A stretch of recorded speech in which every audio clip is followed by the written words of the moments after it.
ಪ್ರೀತಿಯ ವಿದ್ಯಾರ್ಥಿಗಳೇ, 9ನೇ ತರಗತಿಯ 6ನೇ ಒಂದು ಗದ್ಯಪಾಠ ಜನಪದ ಕಲೆಗಳ ವೈಭವ ಸಂಚಿಕೆ 1 ನಾವಿವತ್ತು ಅಭ್ಯಾಸ ಮಾಡೋಣ. ಈ ಜನಪದ ಕಲೆಗಳ ವೈಭವ ಅನ್ನುವಂಥ ಪಾಠವನ್ನು ಆಕರದ ಒಂದು ಹಿನ್ನೆಲೆಯಲ್ಲಿ ನೋಡೋದಾದರೆ, ವಿಷಯ ಸಂಪದೀಕರಣ ಸಂಪನ್ಮೂಲ ಸಾಹಿತ್ಯದಿಂದ ಈ ಜನಪದ ಕಲೆಗಳನ್ನು 4 ಕಲೆಗಳನ್ನು ಈ ಪಾಠದಲ್ಲಿ ಕಲಿಕಾಂಶಗಳಲ್ಲಿ ಅಳವಡಿಸಿದ್ದಾರೆ. ಅದರಲ್ಲಿ ಮುಖ್ಯವಾಗಿ ವೀರಗಾಸೆ, ಕಂಸಾಳೆ, ಡೊಳ್ಳು ಕುಣಿತ ಹಾಗೂ ಯಕ್ಷಗಾನ ಅನ್ನುವಂಥ 4 ವಿಶಿಷ್ಟವಾದಂಥ ಕಲೆಗಳನ್ನು, ಜನಪದ ಕಲೆಗಳನ್ನು ನಮ್ಮ ವಿದ್ಯಾರ್ಥಿಗಳಿಗೆ ಪರಿಚಯಿಸುವ ಒಂದು ನಿಟ್ಟಿನಲ್ಲಿ ಈ ಒಂದು ಪಾಠಕ್ಕೆ ಅಳವಡಿಸಲಾಗಿದೆ. ಪ್ರಸ್ತುತ ಜನಪದ ಕಲೆಗಳ ವೈಭವ ಎಂಬ ಜಾನಪದ ಗದ್ಯಪಾಠವನ್ನು ಮೈಸೂರು ವಿಶ್ವವಿದ್ಯಾಲಯದ ಕುವೆಂಪು ಕನ್ನಡ ಅಧ್ಯಯನ ಸಂಸ್ಥೆ ಪ್ರಕಟಣೆ ಮಾಡಿರ್ತಕ್ಕಂಥ ಜನಪದ ವಿಷಯಗಳ ವಿಶ್ವಕೋಶ ಮತ್ತು ರಾಷ್ಟ್ರೀಯ ಮಾಧ್ಯಮಿಕ ಶಿಕ್ಷಣ ಅಧ್ಯಯನ ಕರ್ನಾಟಕ ಸರ್ಕಾರದ ವತಿಯಿಂದ ಹೊರತಂದಿರತಕ್ಕಂತಹ ವಿಷಯ ಸಂಪದೀಕರಣ ಸಂಪನ್ಮೂಲ ಸಾಹಿತ್ಯ ಅನ್ನುವ ಕನ್ನಡ ಭಾಷೆಯ ಕೃತಿಗಳಿಂದ ಈ ಒಂದು ಸಂಪನ್ಮೂಲ ಸಾಹಿತ್ಯವನ್ನು ಆಧಾರವಾಗಿಟ್ಟುಕೊಂಡು ಈ 4 ಕಲೆಗಳನ್ನು ನಮ್ಮ ವಿದ್ಯಾರ್ಥಿಗಳಿಗೆ ಪರಿಚಯಿಸಲಾಗಿದೆ. ಹಾಗಾದರೆ ಜನಪದ ಕಲೆಗಳು ಅಂದರೆ ಏನು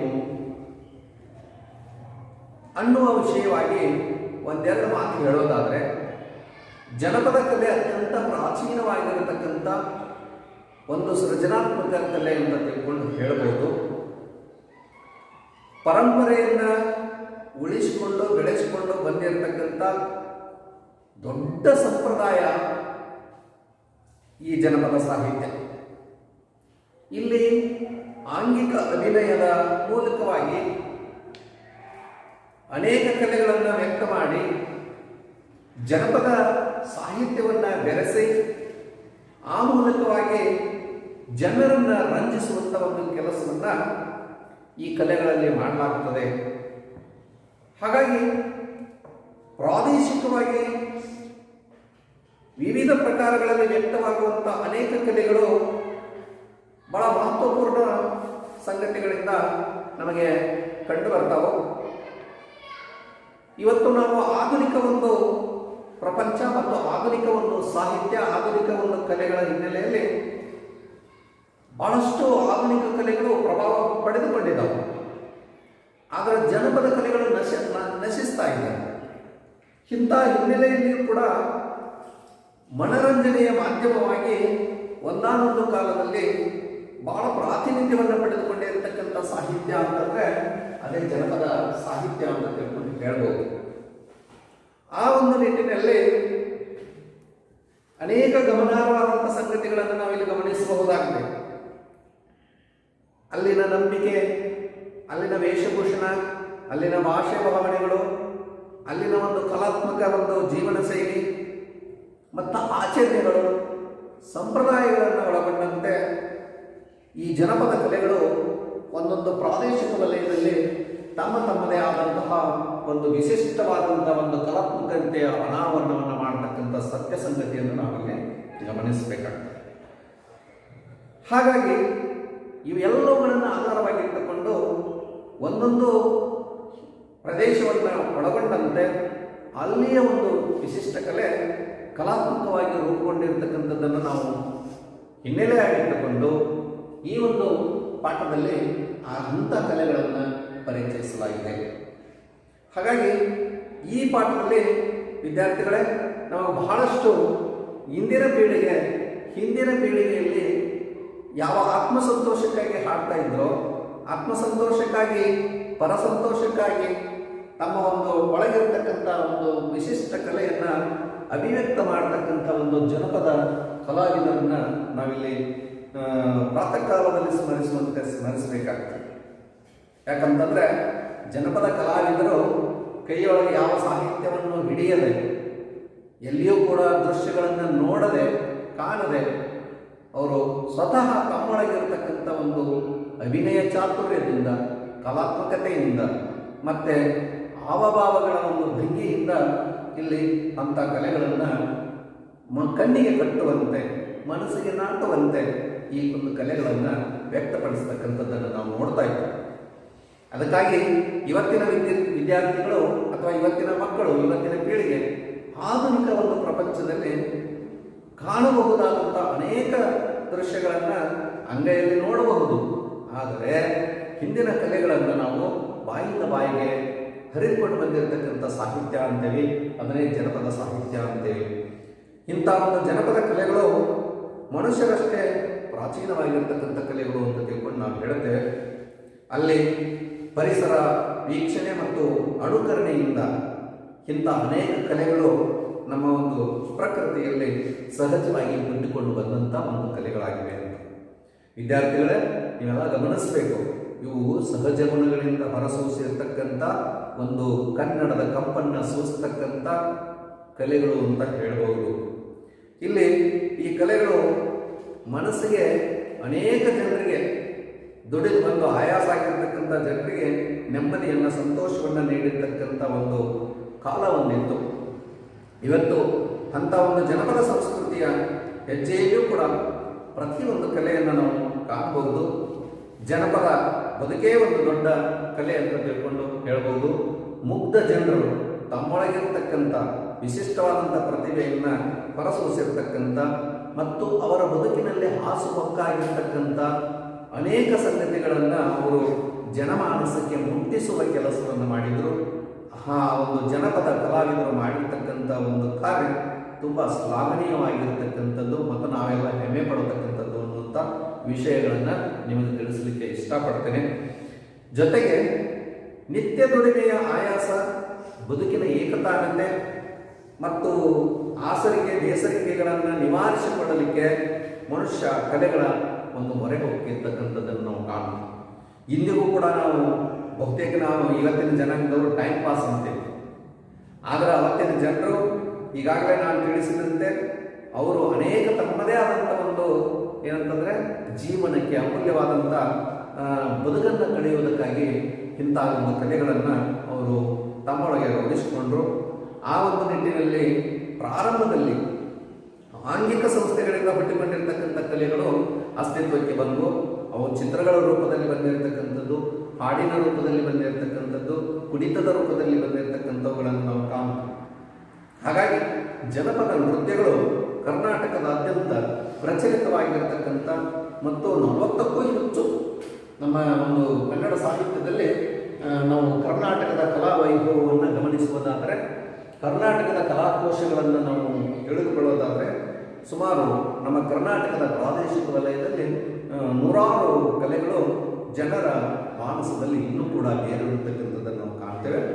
ಅಂಥವುಗಳಲ್ಲಿ ಪ್ರಮುಖವಾಗಿರತಕ್ಕಂಥದ್ದು ಯಾವಪ್ಪ ಅಂತಂದರೆ ವೀರಗಾಸೆ ನೃತ್ಯ, ಇನ್ನೊಂದು ಕಂಸಾಳೆ, ಮತ್ತೊಂದು ಡೊಳ್ಳು ಕುಣಿತ, ಆನಂತರದಲ್ಲಿ ಯಕ್ಷಗಾನ, ಮುಂದುವರೆದು ದೊಡ್ಡಾಟ, ಸಣ್ಣಾಟ, ಹೆಜ್ಜೆ ಕುಣಿತ, ಆನಂತರದಲ್ಲಿ ಇನ್ನೂ ಅನೇಕ ಭಜನೆ ಒಂದು ಕುಣಿತಗಳು ಇವೆಲ್ಲ ಬರ್ತವೆ. ರಗ್ಗಲ್ಗೆ ಕುಣಿತಗಳು ಅಂತ ಬರ್ತವೆ. ಆನಂತರದಲ್ಲಿ ಇಂಥ ಒಂದು ಕುಣಿತಗಳು ನಮ್ಮ ಜನಮಾನಸದಲ್ಲಿ ಇನ್ನೂ ಕೂಡ ಜಾತ್ರೆ, ಉತ್ಸವ, ಹಬ್ಬ, ಹರಿದಿನಗಳಲ್ಲಿ ಇನ್ನೂ ಜನರ ಮಧ್ಯದಲ್ಲಿ ಜನಪದದ ಜೀವನಾಡಿಯಾಗಿ, ಜನಪದದ ಸಿರಿಗಂಧಗಳಾಗಿ ಇವು ಇನ್ನೂ ಕೂಡ ನಮ್ಮ ಅಸ್ತಿತ್ವದಲ್ಲಿ ಅವನ್ನು ನಾವು ಉಳಿಸಿಕೊಂಡು ಬಂದೇವೆ ಅಂತ ಹೇಳ್ಬೋದು. ವಿದ್ಯಾರ್ಥಿಗಳೇ, ನೀವೆಲ್ಲ ಇಷ್ಟೆಲ್ಲ ಪೀಠಿಕೆಯ ಉಪಾಧಿಯಲ್ಲಿ ಈ ಪಾಠದ ಆಶಯವನ್ನು ಹಿನ್ನೆಲೆಯಾಗಿಟ್ಟುಕೊಂಡು 4 ವಿಚಾರಗಳನ್ನು ತಿಳ್ಕೊಂಡಿರಿ. ಇನ್ನು ಮುಂದೆ ಏನಪ್ಪ ಅಂತಂದರೆ ವೀರಗಾಸೆ ಎನ್ನುವಂಥ ಈ ಒಂದು ನೃತ್ಯದ ಕುರಿತು ನಾವು ಪರಿಚಯ ಮಾಡಿಕೊಳ್ಳೋಣ. ಹಾಗಾದರೆ ನೋಡ್ರಿ ಏನದ ವೀರಗಾಸೆ. ವೀರಗಾಸೆ ಶೈವ ಸಂಪ್ರದಾಯದ ಧಾರ್ಮಿಕ ವೀರ ನೃತ್ಯ. ವೀರಗಾಸೆ ಎನ್ನುವಂಥದ್ದು ಒಂದು ಸಂಪ್ರದಾಯ. ಎಂಥ ಸಂಪ್ರದಾಯ? ಶೈವ ಸಂಪ್ರದಾಯ. ಶೈವ ಅಂತಂದ್ರೆ ಶಿವನನ್ನ ಆರಾಧಿಸುವುದು, ಶಿವನ ಆರಾಧನೆ. ಶಿವನ ಆರಾಧನೆಯನ್ನು ಮಾಡತಕ್ಕಂಥ ಒಂದು ನೃತ್ಯ ಅಂತ ತಿಳ್ಕೊಂಡು ಕರೀತೀವಿ. ಇದು ಸಾಮೂಹಿಕ ನೃತ್ಯ, ಅಂದರೆ ಒಂದು 4-8 ಜನನೂ ಸೇರಿಕೊಂಡು ಮಾಡತಕ್ಕಂಥ ಒಂದು ನೃತ್ಯ. ಇದು ಕರ್ನಾಟಕದ ಒಂದು ಜನಪದ ಕಲೆಗಳಲ್ಲಿ ಆದ್ಯತೆಯೊಂದಿಗೆ ಸೇರಲ್ಪಟ್ಟಿರ್ತಕ್ಕಂಥ ಒಂದು ಸಾಹಿತ್ಯ ಅಂತ ತಿಳ್ಕೊಂಡು ಅಥವಾ ನೃತ್ಯ ಅಂತ ತಿಳ್ಕೊಂಡು ಹೇಳಬೇಕು. ಇದರಿಂದ ಸುಮಾರು 30 ಮಂದಿ ಇದರಲ್ಲಿ ಭಾಗವಹಿಸ್ತಾರೆ. ಪ್ರಾದೇಶಿಕವಾಗಿ ಬೇರೆ ಬೇರೆ, ಉತ್ತರ ಕರ್ನಾಟಕದಲ್ಲಿ ಬೇರೆ, ದಕ್ಷಿಣ ಕರ್ನಾಟಕದಲ್ಲಿ ಬೇರೆ, ಕೆಲವೊಂದು ಜಿಲ್ಲೆಗಳಲ್ಲಿ ಭಿನ್ನ ಭಿನ್ನವಾಗಿ ಈ ಕಲೆಯನ್ನು ನಾವು ಕಾಣ್ತದೆ. ವಿದ್ಯಾರ್ಥಿಗಳೇ, ಇಲ್ಲಿ ಪಂಚವಾದ್ಯಗಳಿರ್ತಾವ. ಯಾವ್ಯಾವ ಅಂತಂದ್ರೆ ತಾಳ, ಶ್ರುತಿ, ಆನಂತರದಲ್ಲಿ ಚಮಾಳ, ಆನಂತರದಲ್ಲಿ ಕರಡೆ. ಈ ಪಂಚವಾದ್ಯಗಳು ತಾಳ ಅಂದ್ರೆ ಭಜನೆ ಆಕಾರದಲ್ಲಿ ಇರುತ್ತದೆ, ಶ್ರುತಿ ಅನ್ನುವಂಥದ್ದು ಜಾಂತರ ಇರುತ್ತದೆ, ಚಮಾಳ ಅನ್ನುವಂಥದ್ದು ಒಂದು ಹಲಿಗೆ, ಆನಂತರದಲ್ಲಿ ಕರಡೆ ಅನ್ನುವಂಥದ್ದು ಅದು ಕೂಡ ಅಗಲವಾಗಿರ್ತಕ್ಕಂಥ ಕೋಲಿನಿಂದ ಬಾರಿಸ್ತಕ್ಕಂಥ ಚರ್ಮವಾದ್ಯ ಅಂತ ತಿಳ್ಕೊಂಡು ಹೇಳಬಹುದು. ಹೀಗೆ ಈ ಪಂಚವಾದ್ಯಗಳನ್ನು ಬಳಸಿಕೊಂಡು ಕಲಾತ್ಮಕವಾಗಿ ನುಡಿಸುತ್ತಾ ಈ ಒಂದು ನೃತ್ಯವನ್ನು ಮಾಡಲಾಗ್ತದೆ. ಆದರೆ ಈ ಕರಡೆ ಅಂತಂದಲ್ಲ, ಇದು ಈ ಒಂದು ನೃತ್ಯದಲ್ಲಿ ಅನಿವಾರ್ಯ ಮತ್ತು ಪ್ರಧಾನವಾಗಿರತಕ್ಕಂಥ ವಾದ್ಯ ಅಂತ ಹೇಳ್ಬೋದು. ಭಯಂಕರ ಸೌಂಡ್ ಮಾಡಲಿಕ್ಕೆ ಬೇಕಾಗಿರತಕ್ಕಂಥ ಧ್ವನಿಯನ್ನು ಏರು ಗತಿಯಲ್ಲಿ ಸಾಗಿಸಲಿಕ್ಕೆ ಇದು ಬಹಳ ಮುಖ್ಯವಾಗಿರತಕ್ಕಂಥದ್ದು. ವಿದ್ಯಾರ್ಥಿಗಳೇ, ನೀವೆಲ್ಲ ಇವುಗಳನ್ನು ಟಿ ವಿ ಪರದೆಯಲ್ಲಿ ಅಥವಾ ದೃಶ್ಯ ಮಾಧ್ಯಮಗಳಲ್ಲಿ ಇವನ್ನೆಲ್ಲ ನೋಡ್ತಾ ಇರ್ತೀರಿ.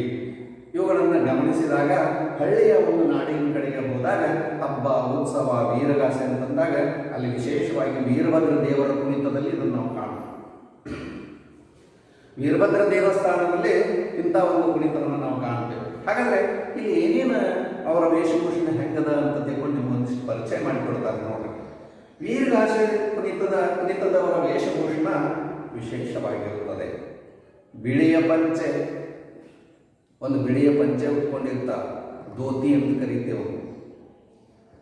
ಬಿಳಿಯ ಪಂಚೆ, ವೀರಗಚ್ಚೆಯನ್ನು ಹಾಕಿರ್ತದೆ. ಅದರೊಳಗೆ ವೀರಗಚ್ಚೆ ಅಂತಂದ್ರೆ ವೀರತನ, ಶೌರ್ಯತನ, ಪರಾಕ್ರಮತನವನ್ನು ತೋರಿಸುವ ಸಂದರ್ಭದಲ್ಲಿ ಆ ಕಚ್ಚೆ ಆವಾಗವಾಗ ನಾವು ಸುತ್ತಕೊಂಡಿರ್ತಕ್ಕಂಥ ಕಟ್ಕೊಂಡಿರ್ತಕ್ಕಂಥ ಆ ಒಂದು ಪಂಚೆ ಜರದು ಬೀಳಬಾರದು ಅಂತ ತಿಳ್ಕೊಂಡು ಕಚ್ಚೆಯನ್ನು ಹಾಕಿರ್ತಾರೆ. ಇಂದ ಚೆನ್ನಾಗಿ ಅದನ್ನು ಗಂಟು ಹಾಕಿ ತುರುಕೊಂಡಿರ್ತಾರೆ. ಇದನ್ನು ವೀರಗಚ್ಚೆ ಅಂತ ತಿಳ್ಕೊಂಡು ಹೇಳ್ತೇವೆ.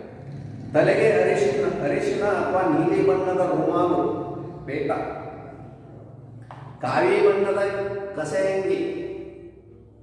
ಕಾವಿ ಬಣ್ಣ ಅಂತಂದ್ರೆ ಗೊತ್ತಾಗುತ್ತಲ್ಲ, ಎಂಥದಂತ ಗೊತ್ತಾಗುತ್ತಲ್ಲ, ಕೇಸರಿ ಬಣ್ಣ. ಕೇಸರಿ ಬಣ್ಣದ ಕಸೆಯಂಗಿ. ಕಸೆಯಂಗಿ ಅಂತಂದ್ರೆ ಇಲ್ಲಿ ಹಂಗ ಓಪನ್ ಇರ್ತದ. ಇಲ್ಲಿ ಏನ್ ಮಾಡಿರ್ತಾರೆ ಅಂತಂದ್ರೆ ಒಂದು ಕಸಿ ಅಂತಂದ್ರೆ ಸರಪಣಿಕೆಯನ್ನು ತಗೊಂಡು ಕಸೆಯನ್ನು ತಗೊಂಡು ಗಂಟು ಹಾಕೊಂಡು ಹೋಗೋದು, ಇಲ್ಲೊಂದು ಇಲ್ಲಿ ತನಕ. ಇದಕ್ಕೆ ಕಸೆ ಅಂಗಿ ಅಂತ ಇರ್ತದೆ. ಹಂಗೆ ಹಾಕೊಂಡು ಹಿಂಗ ಅದನ್ನು ಹೊಲದಿರೋದಿಲ್ಲ, ಹಿಂಗೆ ಅದನ್ನು ಕಸಿ ಕಟ್ಕೊಂಡು ಬಿಡುವಂಥದ್ದು ಇರ್ತದೆ. ಕಸೆ ಅಂಗಿ. ಕೊರಳಲ್ಲಿ ರುದ್ರಾಕ್ಷಿಯ ಸರ, ಹಣೆಗೆ ವಿಭೂತಿ, ಕರ್ಣಕುಂಡಲ, ಕಿವಿಯಲ್ಲಿ ಹಾಕಿರ್ತಕ್ಕಂಥ ಲೋಲಾಕು. ಕರ್ಣಕುಂಡಲದಲ್ಲಿ ದೊಡ್ಡನೇ ಒಂದು ಗೋಲಿ ಥರ ಇಟ್ಕೊಂಡಿರ್ತಾರೆ ಹಿಂಗೆ. ಕರ್ಣಕುಂಡಲ, ಕರ್ಣದ ಕಿವಿ, ಕುಂಡಲ ಅಂತಂದರೆ ಲೋಲಾಕು, ಅವು ಬೇಕು. ಸೊಂಟಪಟ್ಟಿ, ಗಟ್ಟಿಯಾಗಿರ್ತಕ್ಕಂಥ ಸೊಂಟಪಟ್ಟಿಯನ್ನು ಕಟ್ಟಿರ್ತಾರೆ. ಬಿಚ್ಚುಗತ್ತಿ, ಅದನ್ನು ಇಲ್ಲಿ ಇದರಿಂದ ಬತ್ತಳಿಕೆಯಿಂದ ತೆಗೆದು ಅದನ್ನು ಕೈಯೊಳಗೆ ಹಿಂಗೆ ಜರುಗಿಸ್ತಾ ಇರತಕ್ಕಂಥ ಒಂದು ಬಿಚ್ಚುಗತ್ತಿ ಇರ್ತದೆ. ಬಿಚ್ಚಿರ್ತಕ್ಕಂಥ ಕತ್ತಿ ಅಂದರೆ ಖಡ್ಗ. ಕಾಲ್ಗೆಜ್ಜೆ, ಕಾಲಲ್ಲಿ ಸಾಕಷ್ಟು ಗೆಜ್ಜೆ ಕಟ್ಕೊಂಡಿರ್ತಾರೆ. ಕುಣಿತದ ಗತ್ತಿಗೆ ತಕ್ಕಂತೆ ಅವು ಝನ್ ಝನ್ ಝನ್ ಅಂತ ಅವು ಸದ್ದು ಮಾಡ್ತಾ ಇರಬೇಕು. ಇದು ಇಷ್ಟು. ಬಿಳಿಯ ಪಂಚೆ, ವೀರಗಜ್ಜೆ, ಅರಿಶಿನ ಒಂದು ಬಣ್ಣದ ನೀಲಿ ಬಣ್ಣದ ರುಮಾಲು, ಕಾವಿ ಬಣ್ಣದ ಕಿಸೆಯಂಗಿ, ಕೊರಳಲ್ಲಿ ರುದ್ರಾಕ್ಷಿ ಸರ, ಹಣೆಗೆ ವಿಭೂತಿ, ಆನಂತರದಲ್ಲಿ ಕರ್ಣಕುಂಡಲ, ಸೊಂಟಪಟ್ಟಿ, ಬಿಚ್ಚುಗತ್ತಿ, ಕಾಲ್ಗೆಜ್ಜೆಯನ್ನು ಧರಿಸಿರುತ್ತಾರೆ. ಹೇಳಿ ನೋಡಿ ವಿದ್ಯಾರ್ಥಿಗಳೇ, ನಿಮ್ಮ ಕಣ್ಣು ಮುಂದೆ ಈಗ ಕಾಣ್ತಕ್ಕಂಥ ಒಂದು ಚಿತ್ರ ಇದೆಯಲ್ಲ, ಇದು ವೀರಗಾಸೆ ನೃತ್ಯದ ವೇಷಭೂಷಣದ ಒಂದು ಚಿತ್ರ. ಈಗಾಗಲೇ ಮೇಲೆ ಹೇಳಿರ್ತಕ್ಕಂಥ ವೇಷಭೂಷಣಗಳೆಲ್ಲ ಇಲ್ಲಿ ಕಂಡು ಬರ್ತಾವೆ. ನೋಡಿ ಚೆನ್ನಾಗಿ ನೋಡಿ. ನೋಡಿದ್ರಲ್ಲ ವಿದ್ಯಾರ್ಥಿಗಳೇ. ಮುಂದೆ ನೋಡ್ರಿ ವಿದ್ಯಾರ್ಥಿಗಳೇ, ಈ ವೀರಗಾಸೆ ನೃತ್ಯದ ನರ್ತಕ ಹೇಳ್ತಕ್ಕಂಥ ಒಂದು ಒಡಕು ಹೆಂಗೆ ಯಾವುದರಿಂದ ಪ್ರಾರಂಭ ಆಗ್ತದೆ ನೋಡಿ. ಹಾಗಾದ್ರೆ ಅಹಹ ರುದ್ರ ಅಹಹ ದೇವ ಅನ್ನುವಂಥ ಒಂದು ನರ್ತಕ ಹೇಳ್ತಕ್ಕಂಥ ಒಂದು ನೃತ್ಯದ ಒಡಕು ಹೀಗೆ ಈ ಒಂದು ಕುಣಿತದಿಂದ ಆರಂಭ ಆಗ್ತದೆ. ಈ ಕುಣಿತದಲ್ಲಿ ವೀರಭದ್ರ ಹುಟ್ಟಿದ ಸಂದರ್ಭದ ಒಂದು ವರ್ಣನೆ ಹೀಗಿದೆ ಅಂತಂದರೆ ಹೇಳ್ತಾನೆ. ಅಹಹ ರುದ್ರ ಅಹಹ ದೇವ, ವೀರಭದ್ರ ಹುಟ್ಟಿದ ಸಂದರ್ಭ ಹೇಗಿರುತ್ತೆಂದರೆ ವೀರಭದ್ರ ದೇವರು ಹುಟ್ಟಿದ ರೂಪ ಎಂತು ಎಂದೊಡೆ ಹುಟ್ಟಿದಾಗಲೇ ಹೂವಿನಗಾಸೆ ಕಡೆ ಕಡೆ, ಮಂಜುಳಗಾಸೆ ಕಡೆ, ಬ್ರಹ್ಮಗಾಸೆ ಕಡೆ ಕಡೆ, ವಿಷ್ಣುಗಾಸೆ ಕಡೆ, ರುದ್ರಗಾಸೆ ಕಡೆ ಕಡೆ, ಮೆಟ್ಟಿದ ಹೊನ್ನಾವಿಗೆ ಕಡೆ ಕಡೆ, 1000 ಶಿರ ಕಡೆ, 3000 ನಯನ ಕಡೆ ಕಡೆ, 2000 ಭುಜ ಕಡೆ, ಕೆಕ್ಕರಿಸಿದ ಕಣ್ಣು ಕಡೆ ಕಡೆ, ಜುಂಜು ಬಂಡೆ ಕಡೆ. ಇಂತಪ್ಪ ಶ್ರೀ ವೀರಭದ್ರ ದೇವರು ಹೋಮದ ಕುಂಡದ ಒಳಗೆ ಹೇಗೆ ಬರುತ್ತಾನೆಂದರೆ ಅಂತ ಒಂದು ಶಬ್ದನ್ನ ಅಲ್ಲಿ ನಾವು ಕೇಳಬೇಕಾಗ್ತದೆ. ಹಾಗಾದ್ರೆ ಇಂಥದೇ ಒಂದು ಜನಪದ ಕಲೆಗಳ ಒಂದು ಕಲಾವಿದರು ಪ್ರದರ್ಶನ ಮಾಡಿರ್ತಕ್ಕಂಥ ಒಂದು ಕಲೆಯನ್ನ ನಾವು ನೀವೆಲ್ಲ ನೋಡೋಣ. ನೋಡ್ರಿ ವಿದ್ಯಾರ್ಥಿಗಳೇ, ಗಮನಿಸ್ರಿ. ಬೇಡಿಕೊಳ್ಳುತ್ತಾ ಪ್ರವಚನವನ್ನು ಮುಂದುವರೆಸುತ್ತಿದ್ದೇವೆ ನುಡಿಸೋಲಿಂಗಾಗಿ.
ವಿದ್ಯಾರ್ಥಿಗಳೇ, ನೋಡಿದ್ರಲ್ಲ ಎಷ್ಟೊಂದು ಸುಂದರವಾಗಿ ಆ ಒಂದು ವೀರಗಾಸೆ ನೃತ್ಯದ ಕಲಾವಿದರು ತಮ್ಮ ಕುಣಿತದೊಂದಿಗೆ ಆ ಒಂದು ವೀರತನದ ಆರ್ಭಟತೆಯನ್ನು, ಆ ಒಂದು ವೀರಭದ್ರನ ಒಂದು ಅವತಾರದ ಒಂದು ಹಿನ್ನೆಲೆಯಲ್ಲಿ ಅವರು ಆ ನೃತ್ಯವನ್ನು ಪ್ರದರ್ಶನ ಮಾಡ್ತಾ ಇದ್ದಾರೆ. ಹಾಗಾದರೆ ನೋಡಿ, ಇನ್ನೂ ಅನೇಕ ವಿಷಯಗಳನ್ನು ನಾವು ವೀರಗಾಸೆಯ ಒಂದು ಕಲೆಯಲ್ಲಿ ನಾವು ಕಾಣಬಹುದು. ಚವಾಣ ಹಾಗೂ ಕರಡೆಯ ಬಡಿತ ಇವರ ಕುಣಿತಕ್ಕೆ ಸ್ಫೂರ್ತಿಯನ್ನು ನೀಡುತ್ತದೆ. ಇದು ಬಹಳ ಮುಖ್ಯವಾಗಿರ್ತಕ್ಕಂಥದ್ದು. ಇವೆರಡೂ ಒಂದು ವಾದ್ಯಗಳು ಬಹಳ ಮುಖ್ಯವಾಗಿರ್ತಕ್ಕಂಥ ವಾದ್ಯಗಳು. ಬಹಳ ಅವರ ಕುಣಿತಕ್ಕೆ ಹೆಚ್ಚು ಚೈತನ್ಯವನ್ನು ಕೊಡ್ತಕ್ಕಂಥವುಗಳೇ ಈ ಕರಡೆ ಮತ್ತು ಒಂದು ಏನಂತಂದ್ರೆ ಸ್ಫೂರ್ತಿಯನ್ನು ನೀಡ್ತಕ್ಕಂಥ ಒಂದು ಚಮಾಣ. 4-5 ಗತಿಗಳಿರುವ ವೀರಗಾಸೆಯ ಕುಣಿತದಲ್ಲಿ ಒಂದೊಂದು ಗತಿಯ ಕುಣಿತದ ಅನಂತರ ಮತ್ತೊಬ್ಬ ನರ್ತಕ ಒಡಕು ಹೇಳುತ್ತಾನೆ. ಈಗ ನೋಡಿದ್ರಲ್ಲ ಆ ದೃಶ್ಯವನ್ನು, ಒಬ್ಬೊಬ್ಬ ಕುಣಿತ ಮುಂದೆ ಬರ್ತಾನೆ, ಅವನೊಂದು ಒಡಪನ ಹೇಳ್ತಾನೆ, ಮತ್ತು ಅವನು ಹಿಂದೆ ಸರಿತಾನೆ, ಮತ್ತೆ ಒಡಕು ಆರಂಭ ಆಗ್ತದೆ. ಒಡಕು ಮುಗಿಯುತ್ತಿದ್ದಂತೆ ವಾದ್ಯಗಳ ಒಂದು ಗೋರ್ಗರಿತದೊಂದಿಗೆ ಮುಂದಿನ ಒಂದು ಕುಣಿತ ಪ್ರಾರಂಭ ಆಗ್ತದೆ. ವಿದ್ಯಾರ್ಥಿಗಳೇ, ಗತಿಯಿಂದ ಗತಿಗೆ ಕುಣಿತ, ಬಡಿತ ಮತ್ತು ವೇಗ ಹೆಚ್ಚುತ್ತಾ ಹೋಗುತ್ತದೆ. ಈಗ ತಾನೇ ನಾನು ನಿಮಗೆ ತೋರಿಸಿರ್ತಕ್ಕಂಥ ಆ ಒಂದು ಕುಣಿತದ ದೃಶ್ಯ, ವೀರಗಾಸೆಯ ದೃಶ್ಯವನ್ನು ನೀವು ನೋಡಿರಿ. ಇದೆಲ್ಲವೂ ಕೂಡ ಮಾಹಿತಿ ಅಲ್ಲದ. ವೀರಭದ್ರನ ಕುಣಿತ ಒಬ್ಬ ವ್ಯಕ್ತಿಯ ಕುಣಿತ. ವೀರಗಾಸೆಯ ಸಾಮೂಹಿಕ ನೃತ್ಯ. ವೀರಭದ್ರನ ಕುಣಿತ ಅಂತಂದರೆ ನಮ್ಮ ಉತ್ತರ ಕರ್ನಾಟಕದಲ್ಲಿ ವೀರಭದ್ರನ ಕುಣಿತ ಅಂತ ತಿಳ್ಕೊಂಡು ಕರೀತಾರೆ. ವೀರಗಾಸೆ ಅನ್ನೋದು ಆ ಕಡೆ ದಕ್ಷಿಣ ಕರ್ನಾಟಕದಲ್ಲಿ ಅದೊಂದು ಸಾಮೂಹಿಕ ನೃತ್ಯವಾಗಿ ಪ್ರದರ್ಶನ ಆಗ್ತಾ ಇರ್ತದೆ.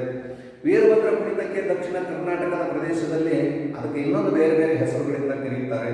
ಅದಕ್ಕೆ ಲಿಂಗವೀರ ಅಂತ ಕರೀತಾರೆ, ಲಿಂಗವೀರ ಅಂತ ಕರೀತಾರೆ. ಲಿಂಗವೀರ ಅಂತ ಕರೀತಾರೆ. ಆ ನಂತರದಲ್ಲಿ ಲಿಂಗವೀರ ಅಂತ ಕರೀತಾರೆ. ನೋಡಿ, ಇವೆಲ್ಲ ವೀರ ಧೀರ ವೀರ ಅನ್ನುವಂಥದ್ದು ಏನಪ್ಪಾ ಅಂತಂದ್ರೆ ಆ ಶೌರ್ಯ ಪರಾಕ್ರಮದ ಸಂಕೇತ. ಉತ್ತರ ಕರ್ನಾಟಕದಲ್ಲಿ ಇದಕ್ಕೆ ಪುರವಂತರ ಕುಣಿತ ಅಂತ ಕರೀತಾರೆ. ಪುರವಂತರ ಕುಣಿತ ಅಂತ ಕರೀತಾರೆ. ಪುರವಂತಿಕೆ ಅಂತ ಕರೀತಾರೆ. ಈ ಪುರವಂತಿಕೆ ಮಾಡಿಸಬೇಕು. ವೀರಶೈವ ಸಂಪ್ರದಾಯದವರು ಅಂದ್ರೆ ಶಿವನನ್ನ ಪೂಜೆ ಮಾಡತಕ್ಕಂಥ, ಆರಾಧನೆ ಮಾಡತಕ್ಕಂಥ ಶೈವ ಪರಂಪರೆಯ ಒಂದು ಕುಣಿತದವರು, ಸಂಪ್ರದಾಯದವರು ವಂಶ ಪಾರಂಪರ್ಯವಾಗಿ ಈ ಒಂದು ವೃತ್ತಿಯನ್ನ ನಡೆಸಿಕೊಂಡು ಬರುತ್ತಿದ್ದಾರೆ. ವೀರಭದ್ರ ವೇಷಧಾರಿ ದಕ್ಷಯಾಗ, ವೀರಭದ್ರನ ಜನನ ಮತ್ತು ವೀರಭದ್ರನ ವಿಜಯ ಮುಂತಾದ ಒಡಕುಗಳನ್ನು ಹೇಳ್ತಾರೆ. ದಕ್ಷಯಾಗ, ದಕ್ಷ ಬ್ರಹ್ಮ, ಶಿವನ ಪಾರ್ವತಿಯ ತಂದೆಯಾಗಿರತಕ್ಕಂಥ ದಕ್ಷ ಬ್ರಹ್ಮ. ಈ ದಕ್ಷ ಬ್ರಹ್ಮ ದಾಕ್ಷಾಯಿಣಿಯ ತಂದೆಯಾಗಿರ್ತಕ್ಕಂಥ ದಕ್ಷ ಬ್ರಹ್ಮ, ಪಾರ್ವತಿಗೆ ಇನ್ನೊಂದು ಹೆಸರು ದಾಕ್ಷಾಯಿಣಿ. ದಾಕ್ಷಾಯಿಣಿಯ ತಂದೆಯಾಗಿರ್ತಕ್ಕಂಥ ದಕ್ಷ ಬ್ರಹ್ಮ ಈ ಒಂದು ಯಾಗ ಮಾಡತಕ್ಕಂಥ ಸಂದರ್ಭದಲ್ಲಿ ಹುಟ್ಟಿಕೊಳ್ತಕ್ಕಂಥ ವೀರಭದ್ರನ ಒಂದು ಅವತಾರವೇ ಏನಪ್ಪಾ ಅಂತಂದ್ರೆ ದಕ್ಷಯಾಗ ಅನ್ನೋದು. ಆಮೇಲೆ ಆ ವೀರಭದ್ರನ ಜನನ ಹೆಂಗಾಯಿತು, ವೀರಭದ್ರನ ಒಂದು ವಿಜಯ ಹೆಂಗಾಯಿತು, ಇವನ್ನೆಲ್ಲವನ್ನು ಕೂಡ ಒಡಕುಗಳ ಮೂಲಕ ಸಾರ ಸರಿತಾಗಿ ಹೇಳ್ತಕ್ಕಂಥದ್ದನ್ನು ನಾವು ಕೇಳ್ತೇವೆ. ಆ ನಂತರದಲ್ಲಿ ಇದಕ್ಕೆ ಖಡ್ಗ ಅಂತಲೂ ಕೂಡ ಕರೀತಾರೆ ಕೆಲವೊಂದು ಪ್ರದೇಶದಲ್ಲಿ. ಇದು ಖಡ್ಗ ಹಿಡ್ಕೊಂಡು ಬರೋದರಿಂದ ಈ ನೃತ್ಯ ಖಡ್ಗದ ಮೂಲಕವಾಗಿ ಪ್ರದರ್ಶನ ಕಂಡು ಬರೋದರಿಂದ ಇದನ್ನು ಖಡ್ಗ ಅಂತ ತಿಳ್ಕೊಂಡು ಕರೀತಾರೆ. ಉತ್ತರ ಕರ್ನಾಟಕದಲ್ಲಿ ಒಡಕು ಅಂತ ಕರೀತಾರೆ. ವೀರಭದ್ರನ ಒಡಕು ಅಂತ ತಿಳ್ಕೊಂಡು ಕರೀತಾರೆ. ಮತ್ತೊಬ್ಬ ವ್ಯಕ್ತಿ ಭಲರೇ ವೀರ, ಅಹಹ ವೀರ ಎಂದು ಹಾಕುತ್ತಾ ಜಾಕೆಟೆ ಬಡಿಯುತ್ತಾ ನಿಧಾನವಾಗಿ ವೀರಭದ್ರನ ಸುತ್ತ ಏನ್ ಮಾಡ್ತಾ ಇರ್ತಾನೆ, ತಿರುಗ್ತಾ ಇರ್ತಾನೆ. ಅದಕ್ಕೆ ಅವನಿಗೆ ಏನಪ್ಪಾ ಅಂತಂದ್ರೆ ಕಾಕು ಕೊಟ್ಟಂತೆ, ಅವನಿಗೆ ಹೆಚ್ಚು ಪ್ರಚೋದನೆ ಕೊಟ್ಟಂತೆ, ಅವನ ವೀರತನದ ಒಂದು ನೃತ್ಯಕ್ಕೆ ಹೆಚ್ಚು ಅವನು ಏನ್ ಮಾಡ್ತಾರೆ, ಹೆಚ್ಚು ಅವನು ಪ್ರೋತ್ಸಾಹವನ್ನು ನೀಡಿದಂತೆ ಕಂಡು ಬರುತ್ತದೆ. ಸಾಮಾನ್ಯವಾಗಿ ಮದುವೆ, ಗೃಹ ಪ್ರವೇಶ, ಜಾತ್ರೆ, ಉತ್ಸವ, ಹಬ್ಬ ಹರಿದಿನಗಳಲ್ಲಿ ವೀರಭದ್ರನ ಕುಣಿತ ಏರ್ಪಡಿಸುವಂಥ ಒಂದು ಪ್ರಸಂಗಗಳು, ಸಂದರ್ಭಗಳು ಈ ಒಂದು ವೀರಗಾಸೆ ನೃತ್ಯದ ಮೂಲಕವಾಗಿ ನಮ್ಗೆ ಕಂಡು ಬರ್ತಾವೆ. ವೀರಗಾಸೆ ಸಾಮಾಜಿಕ ಸಂದರ್ಭಗಳಲ್ಲಿ ಮನರಂಜನೆಗಾಗಿಯೂ ಮತ್ತು ಬಳಕೆ ಆಗ್ತಕ್ಕಂಥದ್ದನ್ನು ನಾವು ಕಾಣ್ತೇವೆ. ಕುಣಿತ ನೋಡುವವರಿಗೆ ಭಯಂಕರ ರೋಮಾಂಚನ. ವಿದ್ಯಾರ್ಥಿಗಳ ನಾವೆಲ್ಲ ಚಿಕ್ಕವರಾಗಿರುವಾಗ ನಮ್ಮ ಹಳ್ಳಿಗಳ ಭಾಗದಲ್ಲಿ ಜಾತ್ರೆ ಉತ್ಸವ ಆಗ್ತಾ ಇತ್ತಂತಂದ್ರೆ, ಯಾವುದಾದ್ರೂ ಮದುವೆ ಸಂದರ್ಭಗಳು ಬಂತಂತಂದ್ರೆ ಈ ವೀರಗಾಸೆ ನೃತ್ಯವನ್ನು ನೋಡುವುದೇ ಒಂದು ವೈಭವ ಆಗಿರುತ್ತಿತ್ತು. ಅಷ್ಟೊಂದು ಅಲ್ಲಿ ಮಡಿ ಮೈಲಿಗೆ ಬಹಳಷ್ಟು ಈ ರೋಡ್ಗೆಲ್ಲ ನೀರನ್ನ ಸಿಂಪಡಣೆ ಮಾಡ್ತಕ್ಕಂಥದ್ದು. ನಾವು ನೋಡ್ಲಿಕ್ಕೆ ಹೋಗ್ತಕ್ಕಂಥವ್ರು ಕೂಡ ಮಡಿ ಮೈಲಿಗೆಯಿಂದನೇ ಹೋಗಬೇಕು. ಕಾಲಲ್ಲಿ ಪಾದರಕ್ಷೆಗಳನ್ನು ಹಾಕುವಂತಿಲ್ಲ. ಇವೆಲ್ಲ ಕೆಲವೊಂದಿಷ್ಟು ಚೌಕಟ್ಟು, ಅಚ್ಚುಕಟ್ಟುತನವಾಗಿ ಅಲ್ಲಿ ಏನು ಮಾಡ್ತಾರೆ ಅಂತಂದ್ರೆ ಈ ವೀರಭದ್ರ ಕುಣಿತದ ಒಂದು ದೃಶ್ಯಗಳನ್ನು ನಾವು ಕಾಣ್ತಾ ಇದ್ವಿ. ಅವರು ಏನಪ್ಪಾ ಅಂತಂದ್ರೆ ಶಸ್ತ್ರ ಹಾಕೊಳ್ತಕ್ಕಂಥದ್ದು, ದಾರವನ್ನ ಇಲ್ಲಿಂದ ಇಲ್ಲಿ ತನಕ ಪೂರ್ತಿ ಅವರು ಹಾಕ್ತಕ್ಕಂಥದ್ದು, ನಾಲಿಗೆಗೆ ಹಾಕ್ತಕ್ಕಂಥದ್ದು, ತುಟಿಗೆ ಹಾಕ್ತಕ್ಕಂಥದ್ದು, ಕಿವಿಗೆ ಹಾಕ್ತಕ್ಕಂಥದ್ದು, ಇವೆಲ್ಲ ಏನಪ್ಪಾ ಅಂತಂದ್ರೆ ನಮ್ಗೆ ದಬ್ಬಳದಂಥ ಮಳೆಯನ್ನ ಅದರೊಳಗೆ ಪೋಣಿಸಿ ಏನು ಮಾಡ್ತಿದ್ರು ಅಂತಂದ್ರೆ ಆ ಕೈಯಲ್ಲಿ ಕಿವಿಗಳಲ್ಲಿ ಎಲ್ಲ ಚುಚ್ಕೊಂಡು ಒಂದು ರೌದ್ರವಾದಂಥ ಪರಂಪರೆಯನ್ನು ಈ ಒಂದು ದೃಶ್ಯಗಳಲ್ಲಿ ನಾವು ಕಾಣ್ತಾ ಇದ್ವಿ. ಇದಕ್ಕಾಗಿಯೇ ಇದಕ್ಕೆ ವೀರಗಾಸೆ ಅಂತ ಅನ್ನುವಂಥದ್ದನ್ನು ನಾವು ಕಾಣ್ತೇವೆ. ಗಾಸೆ ಅಂದರೆ ಕುಣಿತ ಅಂತ. ಹೀಗಾಗಿ ಈ ವೀರಗಾಸೆ ನೃತ್ಯವನ್ನು ನಾವು ಹೀಗೆ ಒಂದು ಪರಂಪರೆಯನ್ನಾಗಿ ನಾವು ಉತ್ತರ ಕರ್ನಾಟಕದಲ್ಲಿ, ದಕ್ಷಿಣ ಕರ್ನಾಟಕದಲ್ಲಿ ಭಿನ್ನ ಭಿನ್ನವಾಗಿ ಪ್ರದರ್ಶನ ಮಾಡಿದರೂ ಕೂಡ ಇದೊಂದು ಉತ್ತಮವಾದಂಥ ಜಾನಪದ ಕಲೆ ಅಂತ ತಿಳ್ಕೊಂಡು ನಮಗೆ ಈಗಾಗಲೇ ಹೆಸರಾಗಿದೆ ಅನ್ನುವಂಥದ್ದನ್ನು ನಾವು ತಿಳ್ಕೊಳ್ತೇವೆ. ಇಷ್ಟು ಈ ವೀರಗಾಸೆ ನೃತ್ಯದ ಒಂದು ಕಲಾ ವೈಭವವನ್ನು ನಮ್ಮ ಮಕ್ಕಳಿಗೆ, ವಿದ್ಯಾರ್ಥಿಗಳಿಗೆ ಪರಿಚಯಿಸುವಂಥ ಒಂದು ನಿಟ್ಟಿನಲ್ಲಿ ಈ ಪಠ್ಯಕ್ಕೆ ನಿಮಗೆ ಈ ಒಂದು ವೀರಗಾಸೆ ನೃತ್ಯದ ಪರಿಚಯವನ್ನು ಮಾಡಿಕೊಟ್ಟಿದ್ದಾರೆ ವಿದ್ಯಾರ್ಥಿಗಳೇ. ಇದನ್ನು ಇವರು ಕೂಡ ಚೆನ್ನಾಗಿ ಒಂದ್ಸಲ ನೋಡ್ರಿ, ಅಭ್ಯಾಸ ಮಾಡಿರಿ. ಆ ಅಭ್ಯಾಸಕ್ಕೆ ಬಂದಿರತಕ್ಕಂಥ ವಿಷಯಗಳನ್ನು ತಿಳಿದುಕೊಳ್ರಿ. ಹಳ್ಳಿಗಳ ಕಡೆಗೆ ಹೋದಾಗ ನೀವು ಇಂಥ ಒಂದು ದೃಶ್ಯಗಳನ್ನು ಕಣ್ಣಾರೆ ನೋಡಿ ಜನಪದರು ಎಷ್ಟು ಶ್ರೀಮಂತಿಕೆಯನ್ನು ಇನ್ನೂ ನಮ್ಮ ನಾಡಿನಲ್ಲಿ ಉಳಿಸಿಕೊಂಡು ಬಂದಿದ್ದಾರೆ ಅನ್ನುವುದನ್ನು ನೀವೆಲ್ಲ ತಿಳ್ಕೊಳ್ರಿ ಮಕ್ಕಳೇ ಅಂತ ಹೇಳ್ತಾ ಈ ಒಂದು ಸಂಚಿಕೆಯನ್ನು ಮುಗಿಸೋಣ.